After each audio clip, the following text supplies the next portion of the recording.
आज हम भाई बहन के पवित्र त्योहार रक्षाबंधन पर एक बहुत ही सुंदर कहानी लेकर आए हैं। एक समय की बात है, किसी नगर में एक साहूकार के 3 बेटे और 3 बहुएं थीं। साहूकार की सबसे छोटी बहू बहुत सुशील और संस्कारी थी। साथ ही वह भगवान कृष्ण की अनन्य भक्त भी थी। सावन के महीने में साहूकार की दोनों बहुएं रक्षाबंधन के त्योहार पर अपने अपने घर जाने की तैयारियां करने लगी। वे दोनों सुबह जल्दी उठकर घर का सारा काम करने लगी तो छोटी बहू ने पूछा, क्या बात है दीदी, आज इतना जल्दी जल्दी काम क्यों कर रही हो? तो उनकी जेठानियां बोली, कल रक्षाबंधन का त्योहार है। हम दोनों को अपने भाई को राखी बांधने अपने अपने घर जाना है। तेरा तो कोई भाई नहीं है, तू क्या जाने रक्षाबंधन का महत्व, भाई बहन के रिश्ते का महत्व। छोटी बहू को ये बात बहुत बुरी लगी और वह भगवान श्री कृष्ण के प्रतिमा के पास खड़ी होकर खूब रोई और बोली, यदि मेरा कोई भाई होता तो आज मैं भी अपने घर जाती। अगले दिन रक्षाबंधन का त्योहार था। सुबह सुबह उसके घर उसके दूर के रिश्ते का एक भाई आया और आकर साहूकार से बोला, ये मेरी बहन है, मैं इसके दूर के रिश्ते का भाई हूँ और मैं रक्षाबंधन के त्योहार पर इसको अपने घर ले जाने आया हूँ।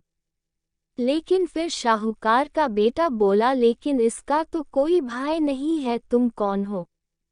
उसके समझाने पर साहूकार और उसका बेटा मान गए और छोटी बहू को उसके साथ भेजने के लिए तैयार हो गए। परंतु छोटी बहू के पति के मन में कुछ शंका थी। वो बोला, आप इसे ले तो जाइए, लेकिन इसे वापस लेने मैं खुद आऊंगा। ऐसा कहकर उसको उसके भाई के साथ भेज दिया। रास्ते में चलते चलते छोटी बहू ने अपने भाई से कहा, भैया तुम इतने सालों तक कहाँ थे और पहले मुझसे रक्षाबंधन पर कभी राखी बंधवाने क्यों नहीं आए? तो उसका भाई बोला, बहन मैं 7 समुंदर पार प्रदेश में कमाने गया था।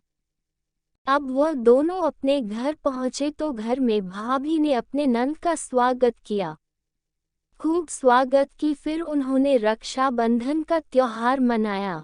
ऐसे ही हंसी खुशी समय बीत गया। एक दिन छोटी बहू का पति उसे लेने उसके घर आया।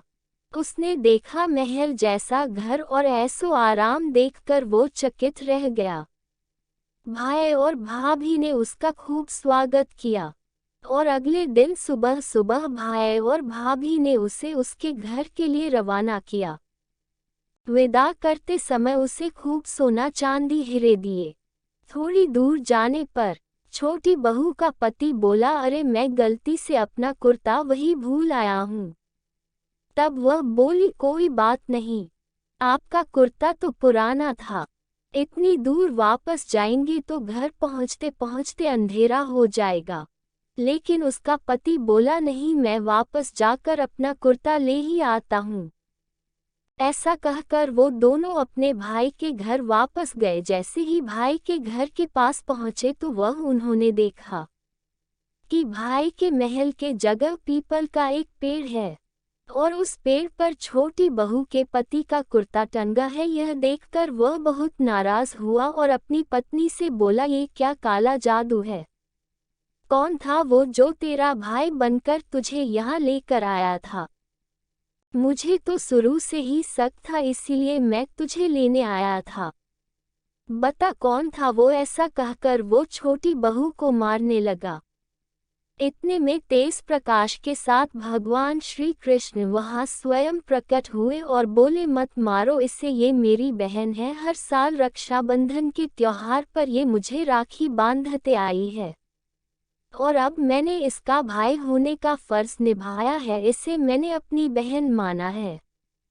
छोटी बहू और उसका पति हाथ जोड़कर श्री कृष्ण के चरणों में गिर गए और फिर सब खुशी से रहने लगे।